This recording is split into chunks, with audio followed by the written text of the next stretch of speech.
Operation सिंदूर पर BJP नेता अमित मालवीय का पोस्ट आता है। भारत 90 मिनट में पाकिस्तान को घुटने पर ले आया।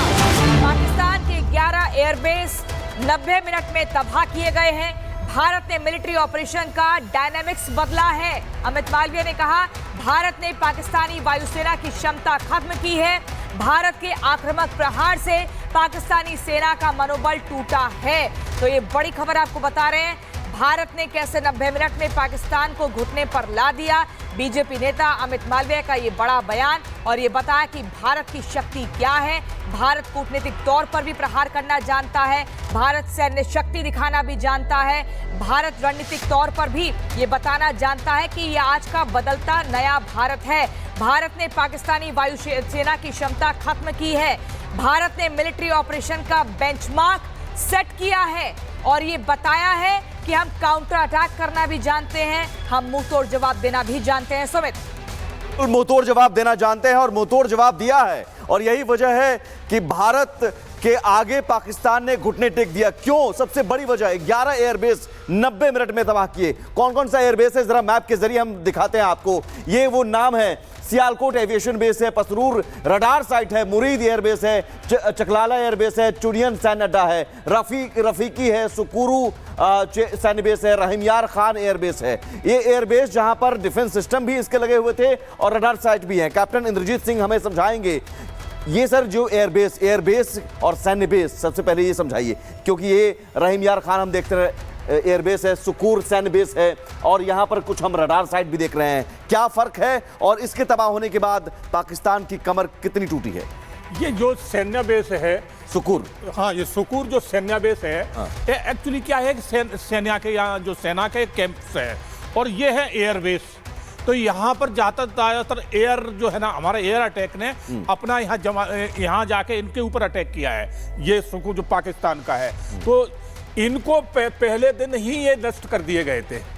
इसके बाद आता है रफीक, ये भी जो है ना सैन्य अड्डा है, सैन्य अड्डा है, जो सेना के छावनी टाइप बोलते हैं ना। हाँ। इनको भी जो हमने पहली नाइट में ही रात के, और ये चुनियन सैन्य अड्डा, चकलाला एयरबेस, ये सारे ही दूसरे दिन जो है ना हमारे हवाई अटैक में और हमारे ड्रोन से जो अटैक हुआ था उसी दिन इनको खत्म कर दिया गया था। और ये मुरीद एयरबेस और सियालकोट एविएशन बेस फिर यहां पर आ जाता है। Radar site Pasrur radar site है, क्योंकि रडार पर भी हमने तबाह किया, उनके रडार सिस्टम को भी तबाह किया है। देखिए, जब हमने अटैक किया था, जो कहते उनका जो एयर डिफेंस सिस्टम था, एयर डिफेंस में ही हमने ये चीजें उस दिन ले ली थी और उसी दिन इनको नष्ट कर दिया था। तभी तो हमने कहा था कि हमने पाकिस्तान के जितने भी रडार सिस्टम हैं उनको ध्वस्त कर दिया है। तो ये उसी दिन आ चुके थे। और ये aviation base, Sialkot aviation base कितना महत्वपूर्ण है पाकिस्तान? ये तो बहुत महत्व था और ये शुरू से ही हमारे एयरफोर्स के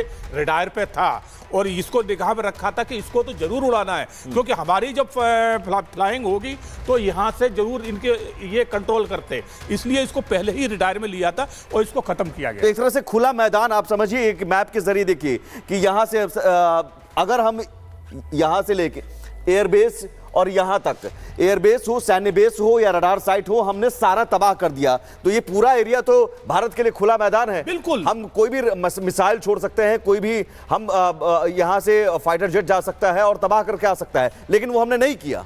देखिए, भारत का यही तो मुख्य सोच थी। भारत ने उनके ऊपर अटैक नहीं किया, पाकिस्तान पर, उनकी सेना पर अटैक नहीं किया।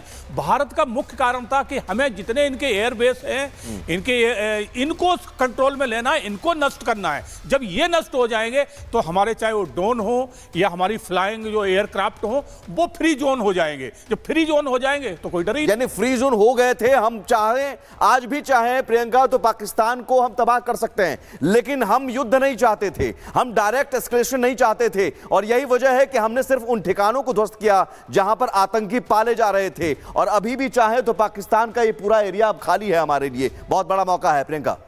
बिल्कुल। इसी बीच एक बड़ी खबर मैं दर्शकों को बता दूं, सुबह 11 बजे रक्षा मंत्रालय होगी, मौजूदा हालात की जानकारी दे सकता है रक्षा मंत्रालय।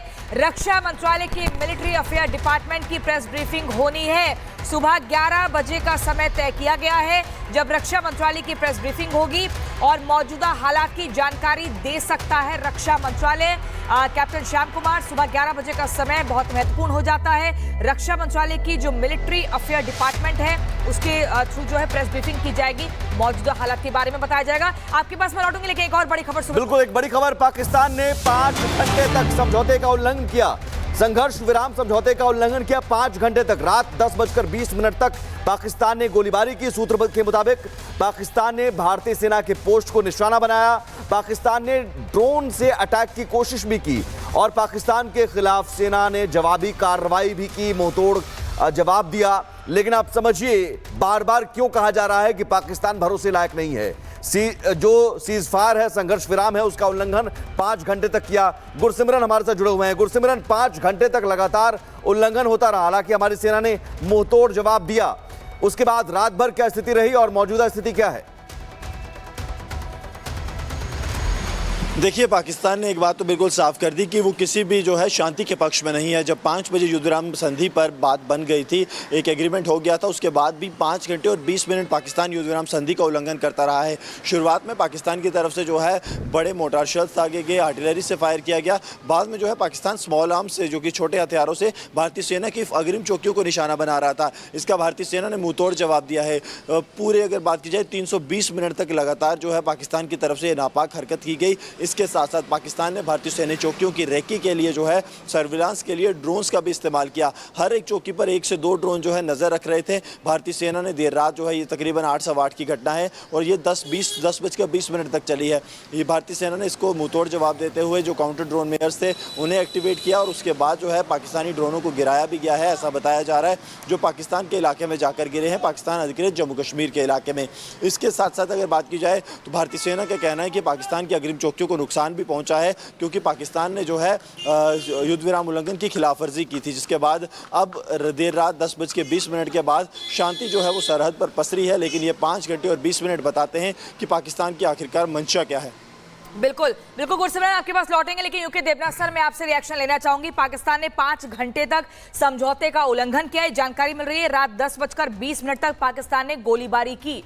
लेकिन सर, जिस तरीके से ये एक नैरेटिव सेट हो गया है पूरे विश्व भर में कि भारतीय सेना ने, भारत ने मिलिट्री ऑपरेशन का जो डायनेमिक्स है उसको एकदम बदल कर रख दिया है, एक सेट किया है, एक बेंचमार्क सेट किया है। एकदम, आपने देखा होगा कि कल जब सीजफायर का उल्लंघन हुआ तो हमने बहुत ही मेजर्ड, यानी नपातुला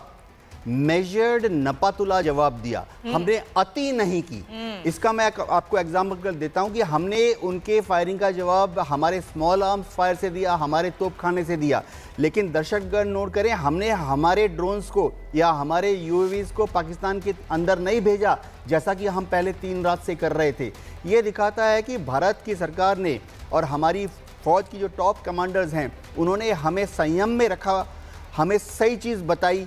एक शब्द का इस्तेमाल होता है फौज में, फायर कंट्रोल, यानी जब ऊपर से पॉलिटिकल लीडरशिप से हुक्म आता है कंट्रोल योर फायर, यानी अभी फायर मत करो, तो हमारे जूनियर ऑफिसर्स, चाहे वो कैप्टन हो, मेजर हो, हमारे जेसीओज और तो और हमारे हवलदार और नायक ने भी उसको सिंसियरली, दिल से ज़मीन पर सीज फायर को लागू किया। फायर आएगा, जवाब देंगे, लेकिन हम जवाब उतना ही देंगे जितना ज़रूरत है, हम उसको एस्केलेट नहीं करेंगे।